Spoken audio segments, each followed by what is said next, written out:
Why are you stationed in the back today? Because I want to. I usually switch it up a lot, but I have another teacher in here during first and third, so I just defaulted up there. I like teaching the back better, but all right. So, like I said, we gotta go over some quickly. So first things first, we gotta go over some basic polynomial vocabulary as well as some of the basic polynomial operations. All right.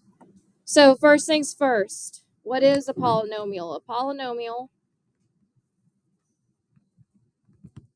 is an expression with one or more terms.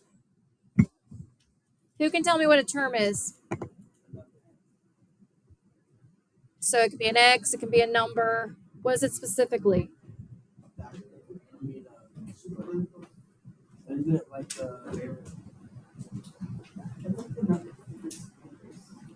It's any expression being multiplied or divided to each other.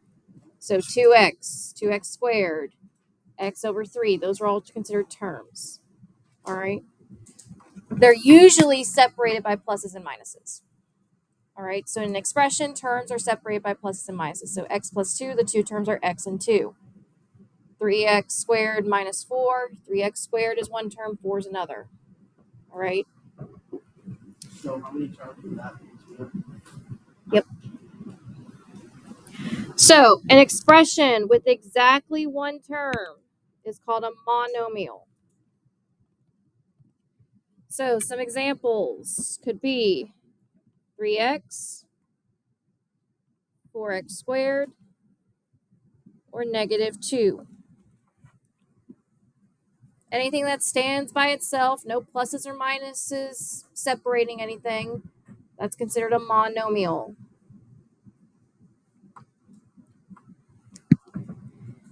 Any polynomial with two terms is called a binomial. So that could be x plus 3. That could be 2x squared minus 4.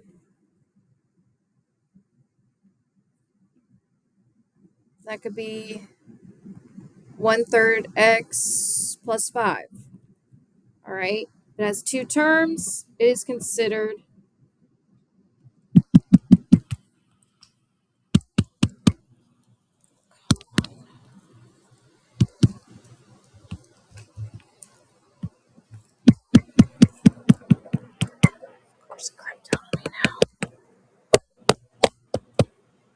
There it goes. Okay. Sorry, my pen just stupid thing real quick. So if it has two terms, it's usually separated by a singular plus or minus. It's a binomial. So if you guys know anything about roots of words, what do you think a polynomial with three terms would be called? Trinomial. So a polynomial with three terms is called a trinomial.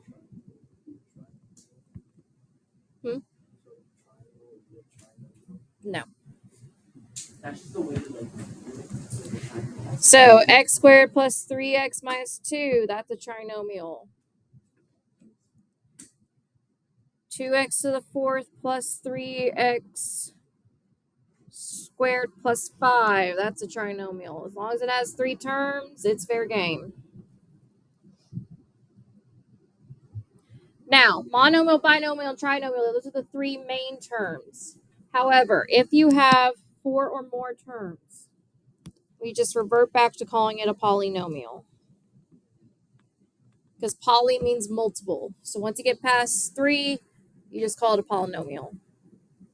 So an example would be x to the fourth plus 3x cubed minus 2x plus 4. That one has four terms, so we just call it a polynomial.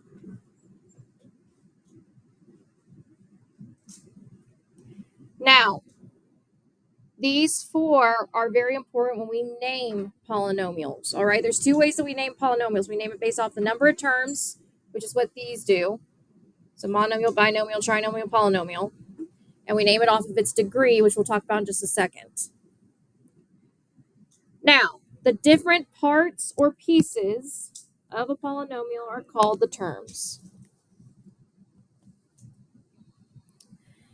If those terms have the same variables and exponents, they are called like terms. So when we combine like terms, they have the same variable and the same exponent. We only combine the what? So when we combine like terms, what's the only thing that we actually combine? What's that number called?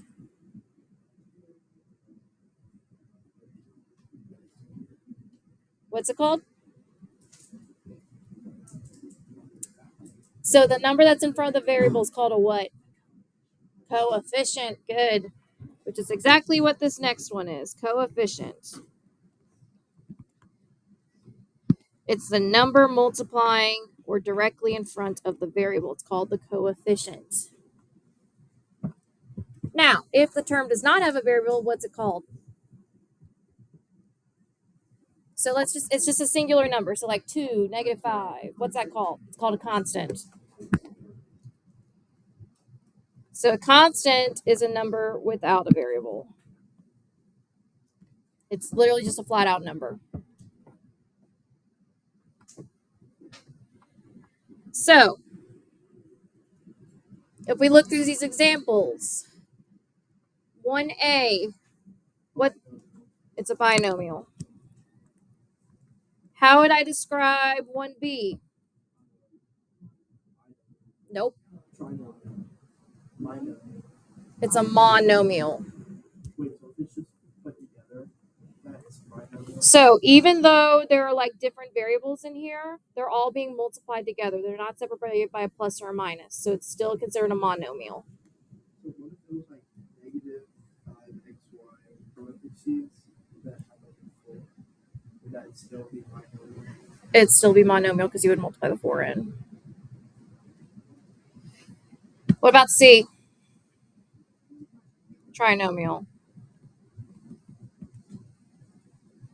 All right, now let's see if you know like terms or not. Yes. So right, the third one is not like it's like the one is a term.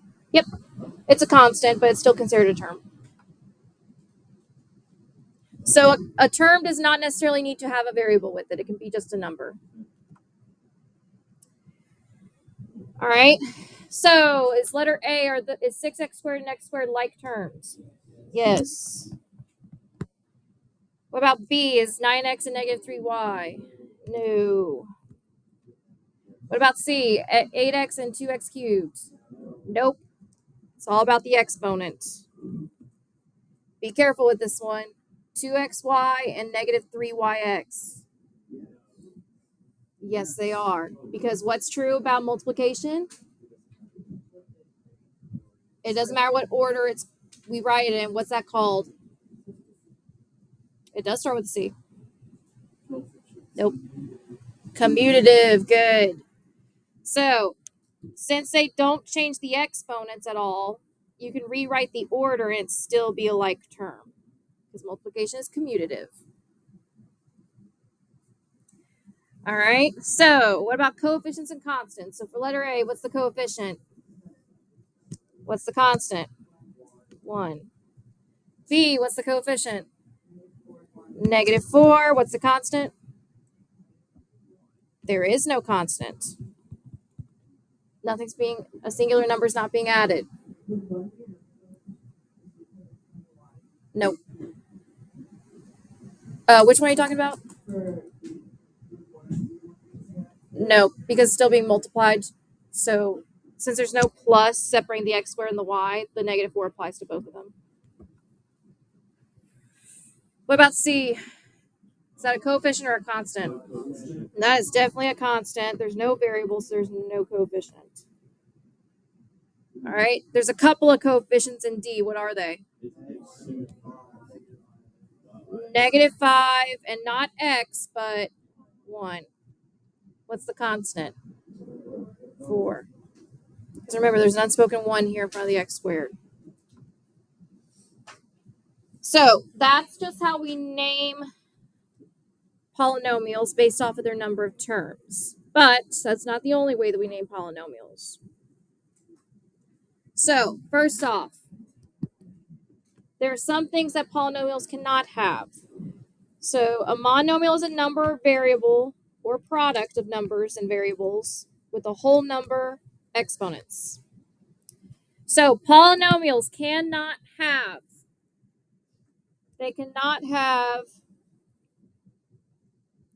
fractional exponents.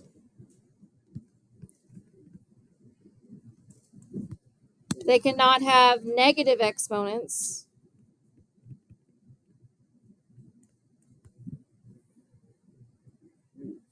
The exponent is that just like The number that's being raised to. So like x squared, the exponent's 2. And it cannot have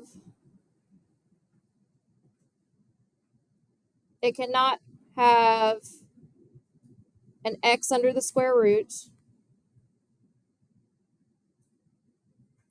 It can also not have an x in the denominator. Those are two different types of functions, but not polynomial. Why do you think a polynomial can't have fractional exponents? So if I have x raised to the 1/2, what's that the equivalent of?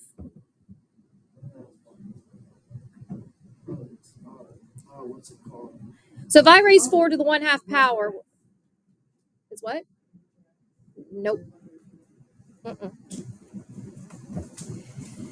So who's got a calculator in front of them? Put in 4 raised to the 1/2. Tell me what you get. So 4 raised to the 0.5. So 4 raised to the 1/2 power. What do you get? 2. So it's the same thing as a square root. That's why. So if you raise to a fractional exponent, that's the same thing as taking the square root of x, which we already said we can't have.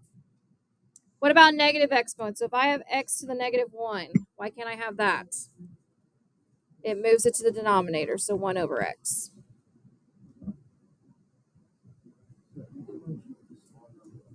Yep. Now, like I said, polynomials are often classified by their degree, which is the term with the highest exponent. Now, we have very specific names for these. All right. So if it has a degree of 0, meaning its highest exponent is 0. So, for example, 9x to the 0 power. First off, x to the 0 power is just what? 1. 1. So that'll be equal to 9 times 1, which is just 9. Which we know 9 to be a what? Constant. So we call that a constant. So some examples: 9, -3, 4, -5. As long as it's a number, it has a degree of 0. So how come a degree 1 how is it going to be a constant? Because don't you just have like Degree of 1 would not be a constant because it's talking about the variable that's connected to the x, or the exponent that's connected to the x. In this case, if there's no x, it's saying that there's an invisible x raised to the 0 power, which x to the 0 power is just 1. So it could be like 2 squared plus 2 squared. Yeah, because it'd still be 8. That's a constant. So counted as degree 0. So, guys, what I'm talking about with this is once you have it fully simplified, all right? So, fully simplified, whatever the highest exponent is, that's your degree when it's fully simplified. So, degree of 1. Some examples: x plus 3, 4x minus 2, 1/3 x plus 4. What they all have in common, the highest exponent connected to the x is a 1. What type of functions are these? They're linear, and that's what we call it.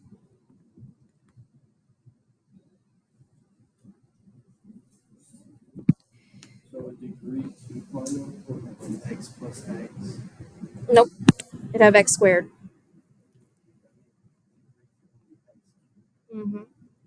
So degree of 2 be x squared, 2x plus 4, 3x squared minus 5x plus 1. What are these functions called? Quadratic. So that's what a degree of 2 function is called. Degree of 3. Some examples. X cubed. X cubed plus 2x squared minus 1. X cubed plus 5x plus 2, or 5x squared plus 2x minus 3. What type of functions are these? So if the highest degree is a 3, or highest exponent, what do we typically call it when we raise something to the third power? Cube. So it would be cubic. Now, there's 2 more that's not listed here that you need to know. All right. You need to know, and I'll just write this off to the side, a degree of 4. All right, so the highest exponent's a 4. That's called quartic. Yeah, it'd be in your delta math. That's what I'm telling you. So that is like x to the 4th, or x to the 4th minus 2, etc. If it's raised to the 4th power, it's quartic. And then degree of 5. That's called quintic.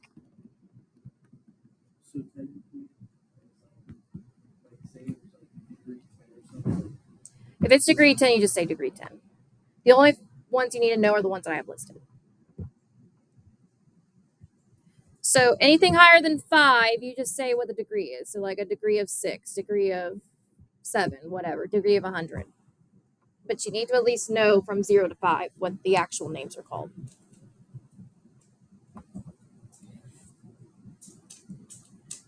All right.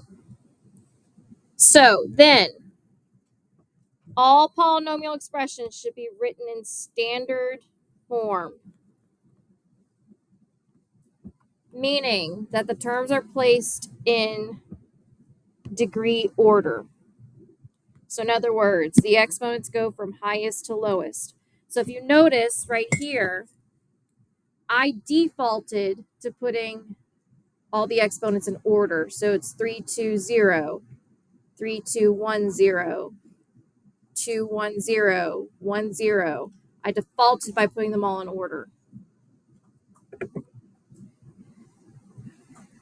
Now, we then have the leading coefficient, which is the coefficient of the term with the highest exponent. So for example, right here in 3x squared minus 5x plus 1, what would the leading coefficient be? So in this trinomial right here, what's the leading coefficient? 3. Because that's the number connected to the variable with the highest exponent. So it'd be 3. Now, the whole term, 3x squared, would be considered the leading term. So leading term is the term with the highest exponent. Leading coefficient is the coefficient of the term with the highest exponent. Leading term is the term with the highest exponent. So make sure you know the difference between the two. All right, let's do some examples. First off, letter A. Is this in standard form? No.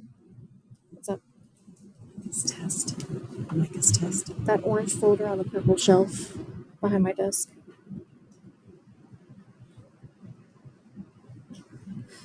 So what term comes first? Negative x to the 4th. So guys, always keep the signs that are in front of them with them. All right, so there's a minus in front of it. Use that minus. What comes next? Positive 5x squared. Positive 5x squared. And finally, 6x. So what's the leading term? Negative x to the 4th. What's the leading coefficient? Negative 1. Because this is the leading term, the coefficient, since it's negative, there's an unspoken 1 here. And since it's negative 1. Is there a constant here? No. What's the degree? 4. So the degree is 4. If I classify it by degree, what's it called? Quartic. Like I said, you got to know those names. Wait, so what's the difference between leading term and Leading coefficient is the number that's connected to that variable. Leading term is the whole thing. -1. So the leading term was negative x to the 4th. That's the whole thing. But the coefficient is that number in front of it. There's an unspoken number in front of the x to the 4th, which is a 1. Since it's negative, it becomes -1. How many terms are there? How many terms? 3. So what type of polynomial is this? If there's 3 terms, what type of polynomial is it? It's a trinomial. All right. Is this what like it would look like on the quiz test? On the test, you may have some like that. Yeah. All right. Now, with letter B, first off, even though we're dividing by 3, what's true about all those terms? They're divisible by 3. So the first thing we're going to do is just simplify. So what's 15 divided by 3? 12x squared divided by 3? 4x squared. Negative 9x divided by 3? Negative 3x. So now I'm going to put that expression in standard form. So what comes first? What comes next? Negative 3x, and then plus 5. What's the leading term? 4x squared. Leading coefficient? Constant. Good. It's the only value that's not connected to a variable. So the 5 is the only number here that's not connected to a variable. What's the degree? 2. That's the highest exponent. So if we classify that by degree, what's it called? Quadratic. And then what type of polynomial is it? It's a trinomial. There's 3 terms. So guys, you should be able to look at any polynomial and tell me those things right off the bat. All right, so that's just the vocabulary. Now let's talk about some operations. So all of this is review. None of this should be fairly new to you. So first off, adding and subtracting polynomials. So we can only add and subtract the like terms. So when you do that, you only add or subtract the coefficients, the numbers in front. Do not add the exponents. All right? Don't change the exponents at all. You just slap it on at the end. All right? Now, you can either use a horizontal or vertical format. And just remember, subtraction is the same thing as addition, except you have to distribute the negative first to the second polynomial.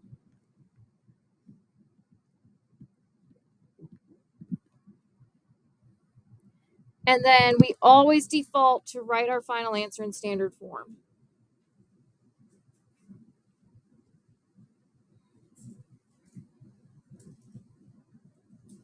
So you guys should be very familiar with combining like terms. All right, so let's look at this first one. Before I even start identifying my like terms, what should I do first? Distribute that negative. All right, so basically distributing the negative just means change the signs. So I rewrite the other 2 polynomials first, as is.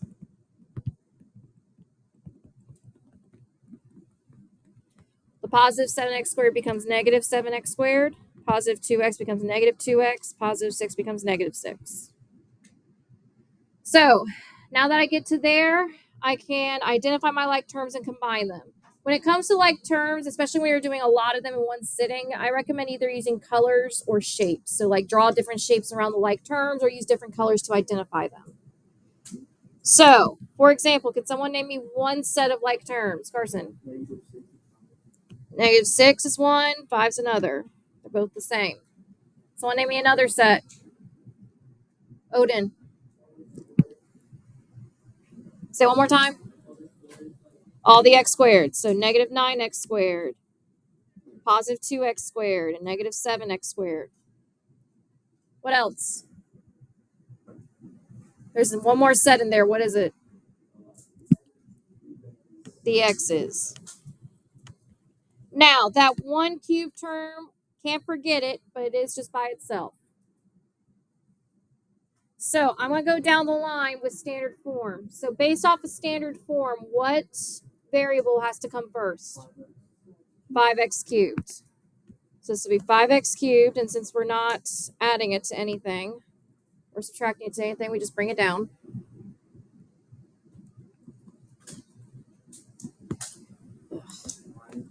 All right, so what comes next? The greens, blues, or yellows? Greens. So what's -9x squared plus 2x squared? -7x squared minus 7x squared. -14x squared. What comes next, yellow or blue? Blue. What's -3x minus x? -3 minus x. -4x minus 2x? -6x. And then lastly, the constants. What's 5 minus 6? -1. So this is our final answer. So what's my degree? 3. What's my leading coefficient? 5. I just want the coefficient, not the term. Now, that was the horizontal way. How's the degree 3? No, it's only the exponents. Degrees, only exponents.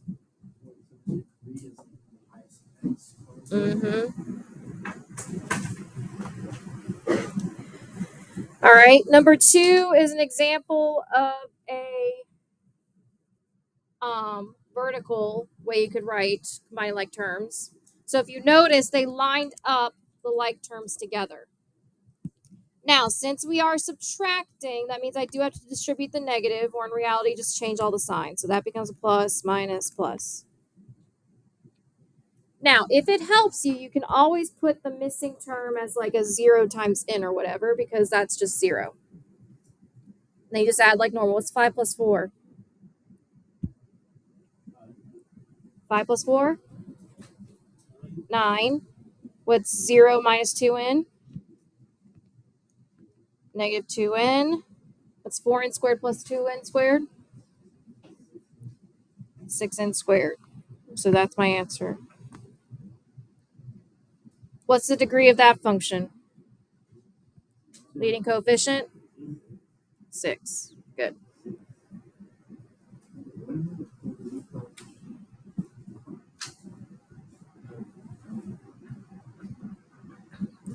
All right, last one for this section. So, number 3, it states the perimeter of a rectangle whose length measures 2x squared minus 3x plus 6 and width measures 3x squared plus 2x. What does perimeter typically mean for a rectangle? Add up all the sides. So if I have 2x squared plus 3x plus 6 on one side, and then 3x squared plus 2x on the other side, what's this side? Good. What's this side? Good. So remember, if you're doing a perimeter problem, you have to add the expressions twice or multiply both expressions by 2. Either way. All right. So to save some time, I'm going to multiply these expressions by 2 and then add them up. So I have 4x squared minus 6x plus 12 plus 6x squared plus 4x. So my like terms are my x squareds and my x's and the constants by itself. What's 4x squared plus 6x squared? 10x squared. What's negative 6x plus 4x? Negative 2x, and then you bring down the 12. So this would be the perimeter, or the expression that would define the perimeter of that rectangle. What's the degree? Leading coefficient? Good. Any questions on adding and subtracting polynomials? Again, this should be nothing new to you.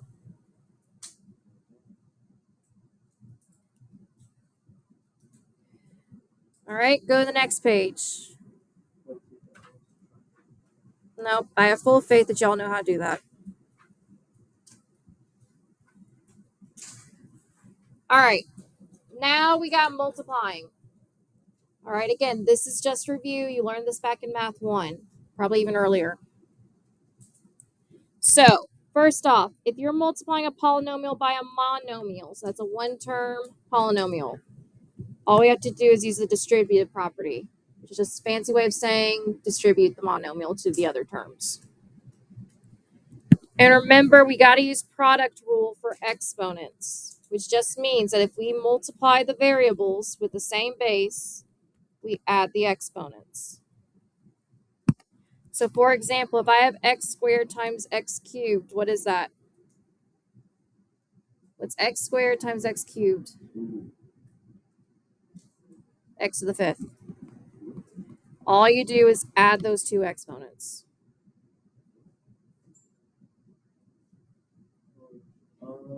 That is only true for exponents. If it's a coefficient, you multiply coefficients just like normal, right? Do not add the coefficients.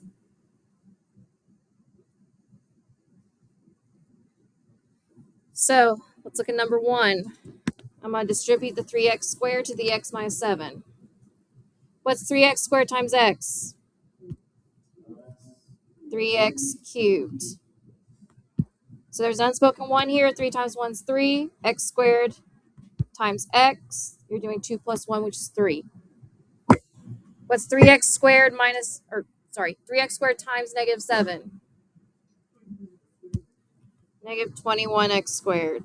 We multiply the 3 and the negative 7 together. And since there's nothing to multiply the x squared to, we just slap it on at the end.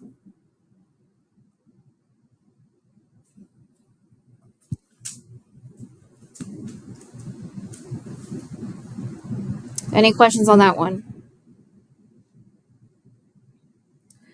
Now, this next one, I recommend just taking it a piece at a time. So first off, if we're multiplying by 1/2, that's the same thing as doing what? Dividing by 2. So I would say do it piece by piece. So I would do the constants first, or the coefficients first. All right, so what's 1/2 times 2? 1. I'm going to leave some space. What's negative 10 times 1/2?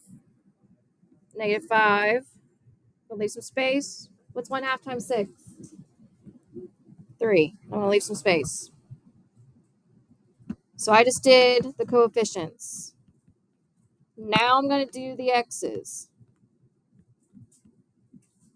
And there's an invisible x here. So what's x squared times x? X cubed. What's x times x? X squared. And then x times, let's assume there's a 1 here. It's x. And lastly, we do the y's. Yep. So it's y cubed times y squared. Y to the fifth. What's y cubed times, well, we already said that, y to the fifth. Same thing. What's y cubed times y cubed? Y to the sixth. So this is my final expression. So guys, if there's a bunch of variables in there and it's getting confusing, just do one type at a time. So do the coefficients together, then do the x's and do the y's, then do the z's, do whatever. All right. It's okay to break them apart if you have more than one variable. Any questions on this one? Do I even need to let you guys try that one? Do you need it? Wait, wouldn't it just be plus 28 Uh-huh. All right. Now, that's monomials. Now, multiplying binomials together. So this is also a review. There's two methods. I don't really care which one you do. It's whatever you're most comfortable with. First is the FOIL method, which just stands for first, outer, inner, last. All right. So if you notice, they did x times x. So they did x times x, that's the first. They did the outer, which is x times 2. Inner, which is 3 times x. And the last, which is 3 times 2. And when you do that, you get these terms. Then you would combine like terms, which the only like terms are the x's. So your final answer would be x squared plus 5x plus 6. Now, FOIL is one of those methods I only recommend if you're using binomials only. If you're multiplying a trinomial anywhere in there, you can still do FOIL. It just gets a little bit more dicey, all right? Because it's technically not a first, outer, inner, last anymore. You got to do a couple more terms in there, all right? But again, it's possible. Just know it gets dicey. So let's look at letter B. So I'm going to do my first. What's 8x times x? 8x squared. I'm going to do my outers. So 8x times negative 4, which is negative 32x. Inners, so negative 3 times x, which is. And then finally, my last. So negative 3 times negative 4, which is positive 12. What's my last step I got to do? Combine those like terms, which is just the negative 32x and the negative 3x. So that'll be 8x squared minus 35x plus 12.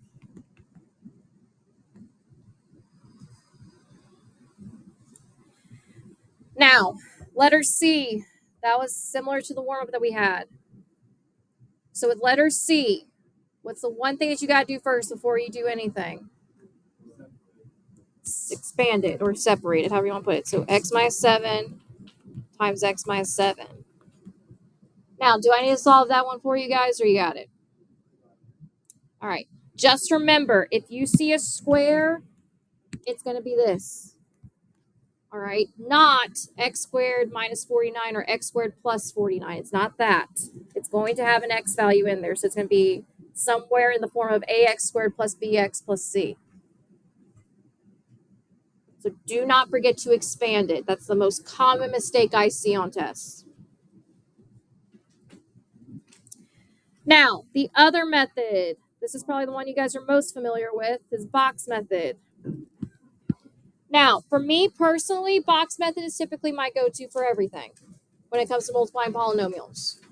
But if you're a FOIL person, all right, the only thing I would recommend box method for if you're more of a FOIL person is when you start multiplying trinomials. All right, so if you're doing a binomial times a trinomial, highly recommend box. You're doing a trinomial times a trinomial, you definitely should do box. All right. Now, can you FOIL? Yeah. Is it going to be dicey? Yes. Are you more likely to miss a term? Absolutely. All right. So, box method is good for when you have those bigger multiplication problems, just for the sheer fact that one, it makes sure you get all the terms. Two, it makes sure that it's a little bit more organized. All right. So they went ahead and set up a box for us. So they're clearly doing 2x minus 7 times 3x plus 5. All right. Now, whenever you do a box method, you look at the number of terms in each polynomial. That's the size of a box you have. So there's 2 terms in the first, 2 terms in the second. So we have a 2 by 2 box, 2 columns, 2 rows. And then you just multiply by the length and width of each little baby box. So the length of this box is 2x, the width is 3x. 2x times 3x is 6x squared. Negative 7 times 3x, negative 21x. 2x times 5, 10x. Negative 7 times 5, negative 35. Then we pull everything out and combine like terms. Now, the great thing about box is more often than not, this is not always true, but more often than not, along the diagonal is the like terms. So this would be 6x squared, negative 21x plus 10x is negative 11x minus 35.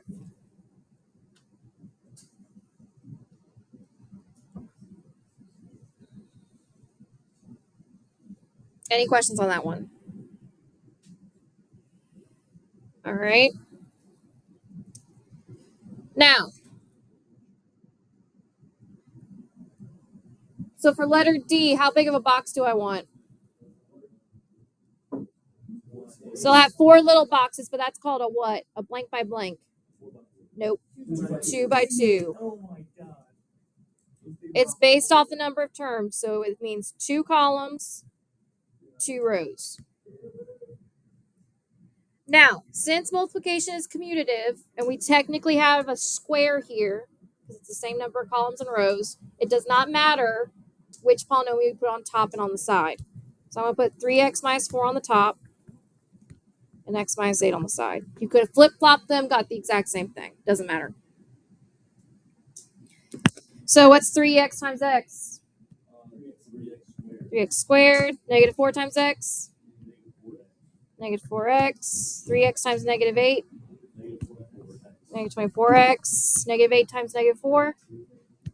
32. So if I pull everything out and combine like terms, I get 3x squared. What's negative 4x minus 24x? Negative 28x plus 32.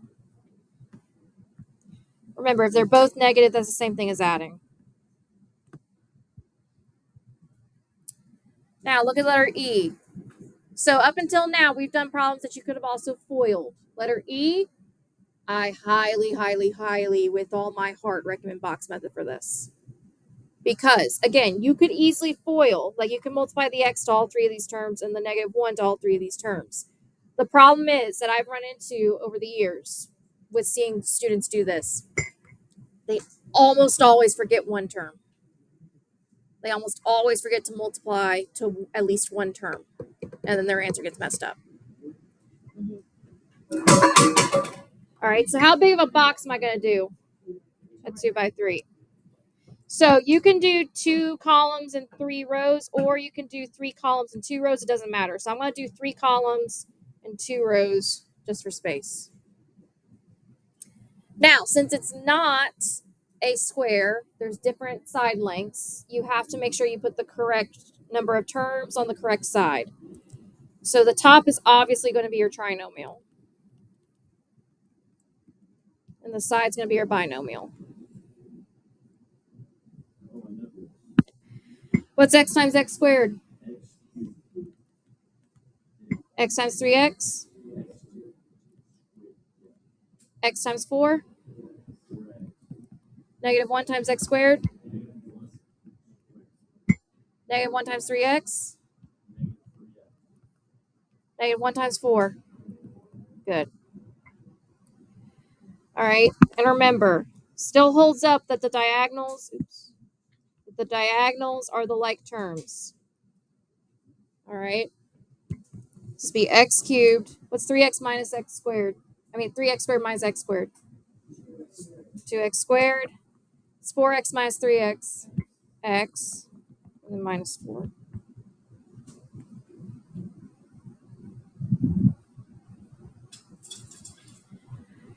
All right. Now, last thing. And we're not necessarily going to, well, almost last thing. So we're not going to solve F, but let's just set it up. So if it asks for the area of this rectangle, what are we doing? Length times width. So area is equal to length times width. All right. So in reality, we're going to do 2x minus 5 times 3x plus 1. Now, we're not going to actually solve that. I just wanted to make sure that if you guys see a problem like that, you're just using the area formula.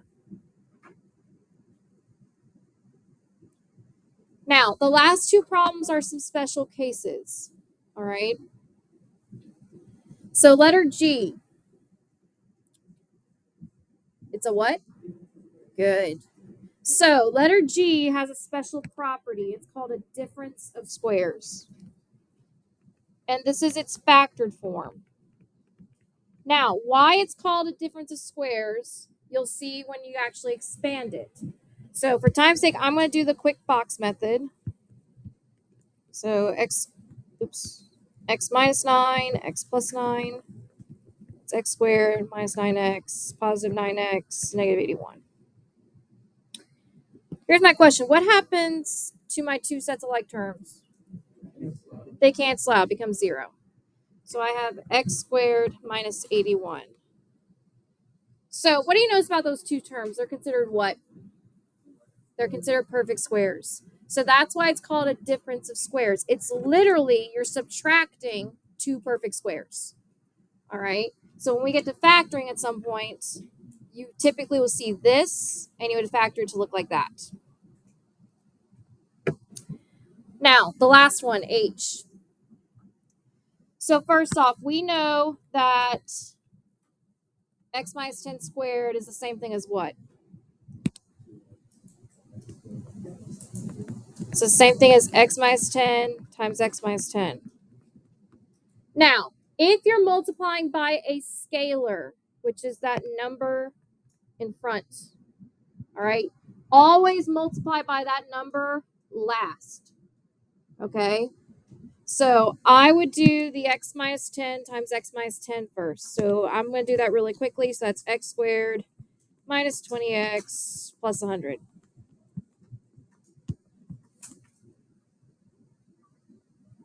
And then my last step would be to multiply by that negative 2. So do not multiply by the numerical or the monomial until last. That's typically when you want to do it.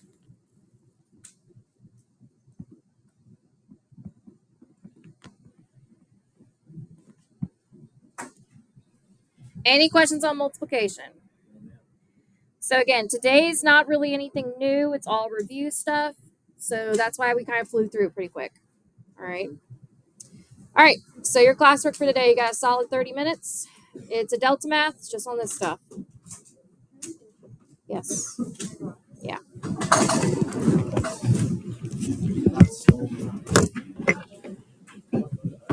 Wait, so is there a new test? No, but I can give it to you. I